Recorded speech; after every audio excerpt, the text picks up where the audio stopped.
तो एक शख्स औरंगाबाद से उठा और मुंबई को आकर हिला दिया, पूरा महाराष्ट्र हिल गया। शातिमान रसूल, शातिमान गुस्ताखाने रसूल की ज़बानें गुम हो गई। मैं आप लोगों से एक वादा चाहता हूं कि आइंदा अगर खुदा न खास्ता किसी शातिम रसूल ने जुरात की, हिम्मत की मेरे प्यारे मुस्तफा की शान में गुस्ताखी करने की, और सैयद इम्तियाज जलील साहब को औरंगाबाद से आना पड़ा, तो वो तनहा न होंगे। उनका इस्तेकबाल करने के लिए यहाँ पर इंशाअल्लाह अतीक अहमद खान साहब इनका इस्तेकबाल करेंगे। आपसे ये उम्मीद की जा सकती है, बताइए हाँ या ना, हाथ खड़े करके। जब इम्तियाज भाई आइंदा अगर किसी ने गुस्ताखी की और अगर मंत्रालय और मुंबई का चक्कर जाम करने की नौबत आई, तो उनका इस्तेकबाल अतीक अहमद खान मुनीम तो अल्लाह पर इंशाअल्लाह करेंगे। मैं शेर के साथ सही साहब को दावत दूंगा कि मोहम्मद से वफा तूने तो हम तेरे हैं, कि मोहम्मद से वफा तूने तो हम तेरे हैं, ये जहां चीज है क्या लौहो कलम तेरे हैं। नारे तकबीर, नारे तकबीर, देखो देखो कौन है।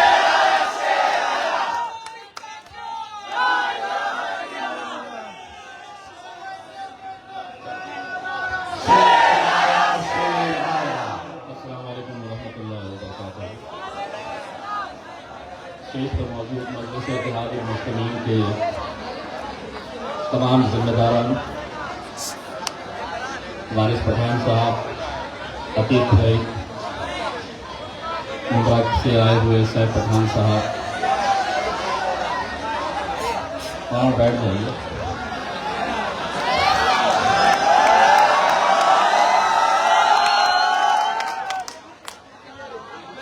हम अपनी तस्वीर से व्हाट्सएप और सोशल मीडिया पे नहीं, लोगों के दिलों में बना कर जाते हैं।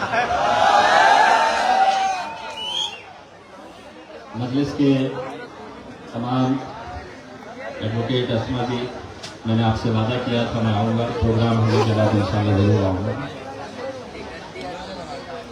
जितनी देर स्टेज के ऊपर बैठा हुआ था, ये देख रहा था कि क्या वजह है कि एक नौजवान लड़का अतीक चुनावी मैदान में उतरता है और कुछ ही दिनों के अंदर यहाँ की फिजा बदल जाती है, यहाँ की हवा बदल जाती है। मैं एक बात का एतराफ़ करना चाहता हूँ, असदुद्दीन अवैसी, अकबरुद्दीन अवैसी साहब के बाद मैं अपने से बड़ा लीडर अगर किसी को मानता हूं तो वो अतीक सर को मानता हूं।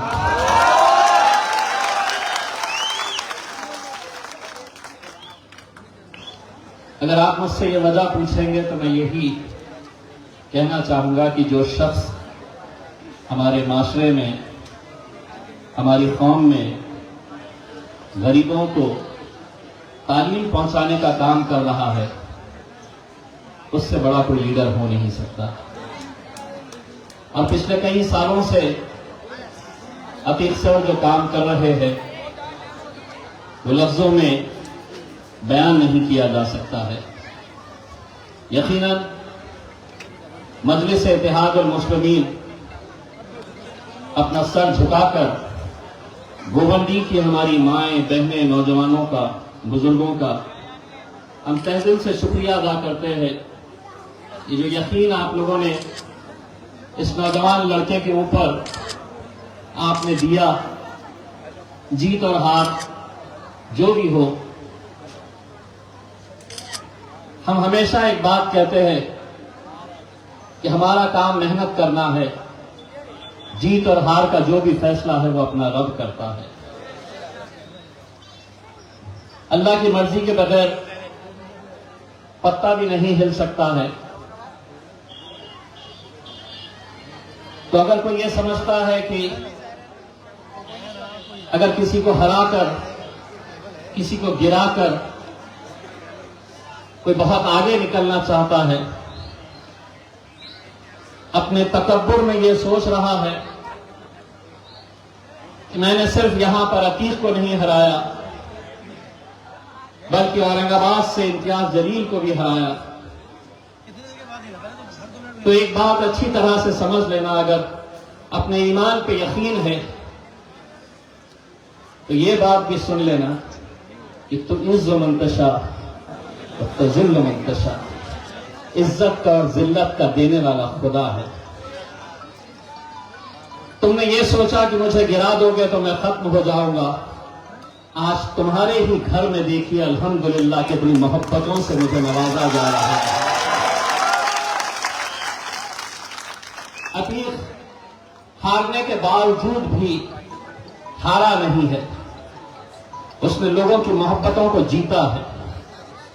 यह अलग बात है कि कुछ आंकड़े कम हो गए होंगे, यह अलग बात है कि जो मेरे कायद बैरिस्टर असदुद्दीन अवैसी पार्लियामेंट में पिछले 20 सालों से अकेले बैठते थे, यह आप लोगों की दुआओं का नतीजा है कि 5 साल उनके बाजू बैठने का शर्फ मुझे भी हासिल हुआ था।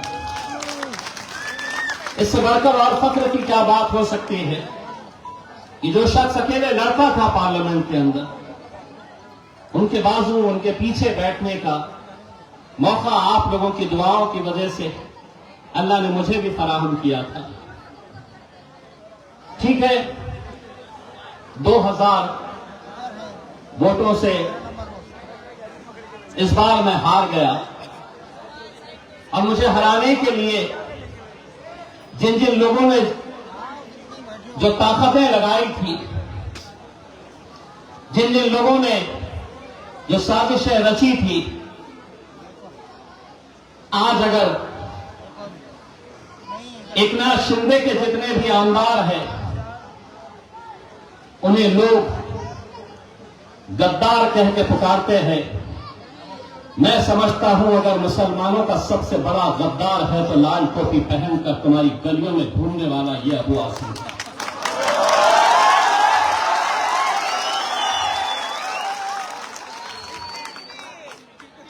और अगर मैं झूठ कह रहा हूं तो बताओ मुझे कितने की डील हुई थी, कितने का सौदा हुआ था देवेंद्र फडणवीस के साथ। इम्तियाज जलील को हराना है, तुझे हमारी मदद करनी होगी। मैं जानता हूं दौलत इतनी कमा लिया है कि अंदर जाने का डर सता रहा था, तो सोचा कौम का सौदा कर लो। एक बात अच्छी तरह से समझ लेना, आगाज तूने किया है, अंजाम तक तुझे इंशाअल्लाह हम पहुंचाएंगे। बुलंदी की आवाम पहुंचाएगी। जिन मां ने, जिन बुजुर्गों ने हमारी हार पर, अतीक की हार पर अपने आंसू बहाए, गिड़गिड़ा कर रोए, मैंने कितने ऐसे बुजुर्गों को, कितने ऐसे घरों में उस दिन खाना नहीं बना क्योंकि वो अफसोस मना रहे थे ये नौजवान लड़के के हार का, औरंगाबाद से इम्तियाज जलील के हार का। लेकिन हम यही कह रहे थे कि हम गिरे हैं, इसका मतलब यह नहीं है कि हम उठेंगे नहीं। इसका मतलब यह नहीं है कि अब हम खड़े नहीं होंगे, दौड़ेंगे नहीं। मुझे अतीक ने कल बताया, इम्तियाज भाई 2 दिन पहले परमिशन मिली थी, लेकिन पुलिस वाले अब कह रहे हैं ये इलाके में जलसा नहीं होना, बहुत दबाव डाला जा रहा है। मैंने अतीक से कहा इलाके कुत्तों के होते हैं,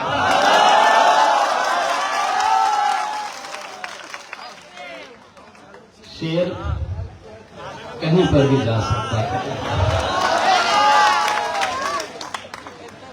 मैं अपने तौर से गोवंडी की पुलिस का, प्रशासन का शुक्रिया अदा करना चाहता हूं।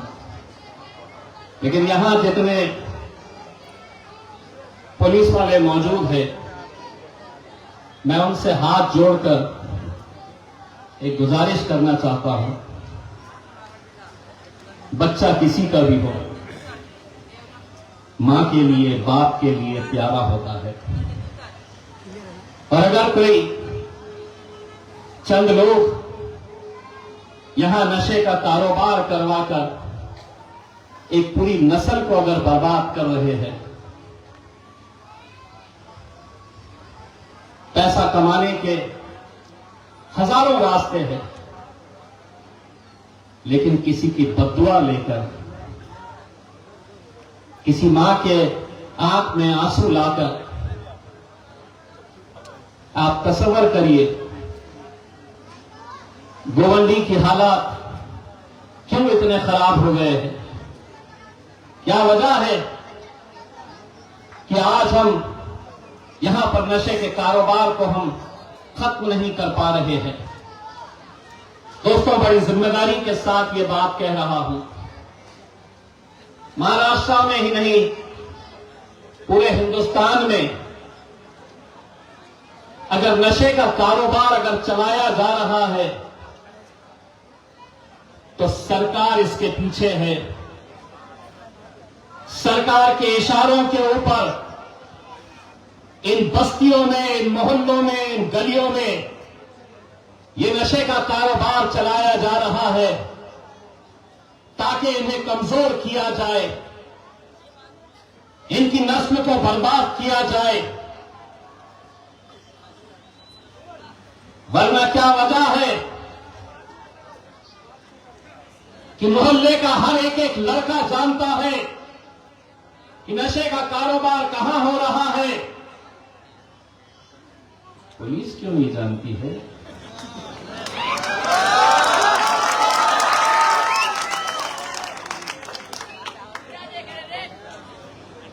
जानती है, सब अच्छी तरह से जानती है।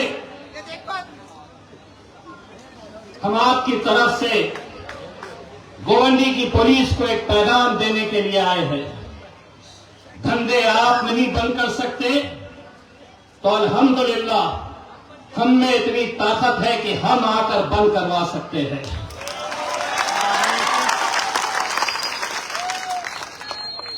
हम कब तक अपने नौजवानों को ऐसे ही अपनी आंखों के सामने मरते हुए देखें? और ये सिर्फ गोवंडी की बात नहीं है, मुसलमानों की आबादी मुंद्रा में है, वहां पे भी जहां जहां पर आपकी आबादी है वहां पर यह काम किया जा रहा है। मैं आज आपके बीच में आपका शुक्रिया अदा करने के साथ साथ आज महाराष्ट्र के अंदर महानगर पालिका, नगर पालिका, जिला परिषद, पंचायत, इसके इलेक्शन अगले 2-3 महीनों के अंदर होने वाले हैं। और हमने तय किया था कि हमारी शुरुआत उस मुकाम से करेंगे कि जहां पर हमें इतनी मोहब्बतों से नवाजा गया था। इसीलिए मजलिस का पहला जलसा पूरे महाराष्ट्र में आज गोवंडी से हमने शुरुआत की है। आपकी दुआएं रहेगी, आते रहेंगे, क्योंकि अब हम आए हैं तो ये भी आएंगे, पीछे पीछे आएंगे। आज तो सुना है देवनार में लाल टोपी पहनकर घूम रहे थे। मुझे किसी ने फोन किया, बोले साहब लाल सिंह वाला बकरा घूम रहा है, ले लूं क्या? मैंने कहा बकरी ईद पे हलाल का गोश्त चलता है, हराम का नहीं चलता।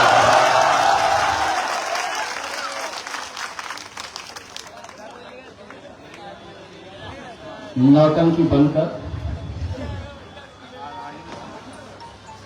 किसी ने बताया, आतिफ सर ने बताया, यहां पर उनके लोग आते हैं और कहते हैं कि मजलिस इत्तेहाद उल मुस्लिमीन वो जमात है जो नौजवानों को बरगलाती है, जो नौजवानों को भड़काने का काम करती है। हम सेक्युलर पार्टी है। जूती पे मारता है इम्तियाज जलील तुम्हारी जैसी सेक्युलर पार्टी होती है। जूती पे रखते हैं हम उन तमाम सियासी पार्टियां जो अपने आप को सेक्युलर कहती है, क्योंकि जब तुम पर वक्त आता है तो क्या नरेंद्र मोदी, क्या एकनाथ शिंदे, क्या अजीत पवार, क्या शरद पवार, क्या अखिलेश पप्पा, सब एक ही थाली के चट्टे बट्टे हैं। और अगर हम फिरका परस्त हैं तो है, जो भाषा तुम्हें समझ में आती है वो भाषा में जवाब देने का हुनर अगर किसी के पास है तो वो मेरे गायक बैरिस्टर असदुद्दीन अवैसी के पास है। तो बकरे की मंडी में घूमते रहे, वो कुवैत चला गया, कतर चला गया, जिद्दा चला गया। मेरा गायक इंटरनेशनल लेवल पे घूम रहा है, तो मैं बकरों के बीच में जाके बैठ क्यों गया? आज अल्हम्दुलिल्लाह इस मुल्क के एक एक मुसलमानों को इस बात का फख्र होना चाहिए, इस मुल्क के एक एक मुसलमानों का सर ऊंचा होना चाहिए, क्योंकि जब इस मुल्क के ऊपर आंच आई तो सबसे पहले हमारे मजहब ने जो हमें सिखाया है मुल्क से वफादारी, अगर इसका सबक किसी ने बताया है, चीख चीख के पड़ोसी मुल्क को लताड़ा है, तो वो मेरा गायक बैरिस्टर असदुद्दीन अवैसी है। क्या कसूर था उन लोगों का? आज हर सियासी पार्टी ये नहीं खाना, ये नहीं पहनना, ये जमीन तुम्हारी नहीं, ऐसा बोलना, अजान नहीं देना, नमाज नहीं, हमारी बच्चियों ने हिजाब नहीं पहनना। हर रोज कोई ना कोई खड़ा होता है, हर रोज एक नया फतूर छोड़ देता है, दिन भर मीडिया के ऊपर हंगामा चलते रहता है, हमको रोका जाता, हमसे वफादारी का सबूत मांगा जाता। लेकिन एक बात अच्छी तरह से हम गोवंडी की आवाम की तरफ से ये बात आपको बता रहे हैं,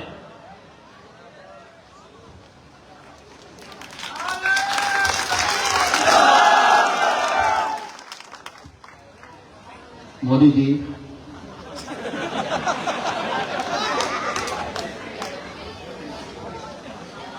मित्रों,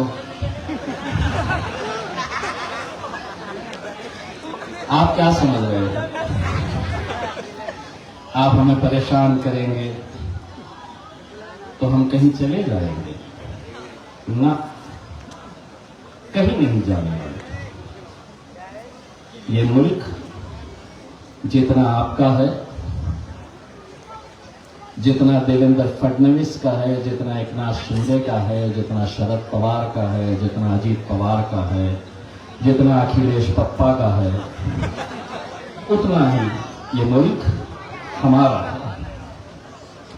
बार बार कितनी मर्तबा हमने समझाना आपको, क्यों नहीं समझ में आ रहा आपको? आप समझ रहे हैं कि इनको ऐसा परेशान करो ये कहीं चले जाएंगे। मैं कुर्सी के ऊपर बैठा हुआ था, बार बार मेरे भाई पे नजर जा रही थी।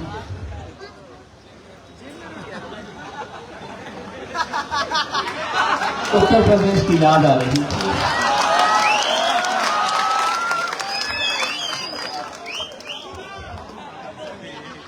इनको देख रहा था और मैं उत्तर प्रदेश की याद मुझे सता रही थी। एक दिन तकरीर में कह दिए यहां के मुसलमानों ने कटोरा उठाना और पाकिस्तान चले जाना लगाए सोन तखले।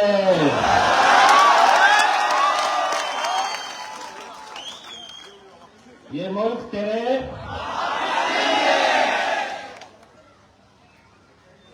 मैं वैसे ही बोला, पुलिस वालों ने कैमरा उठा लिया। मैंने बोला बनाते केस बनता अपने पे।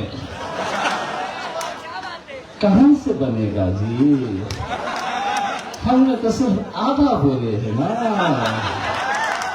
आधे पे केस थोड़ी बनता है। सबूत तो पूरा चाहिए होता है। ये मुल्क तुम्हारे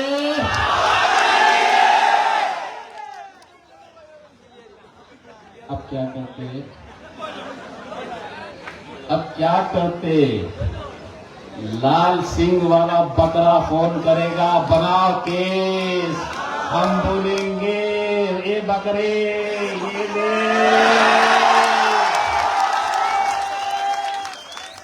बाबा जी का खाना मंगा रही ना,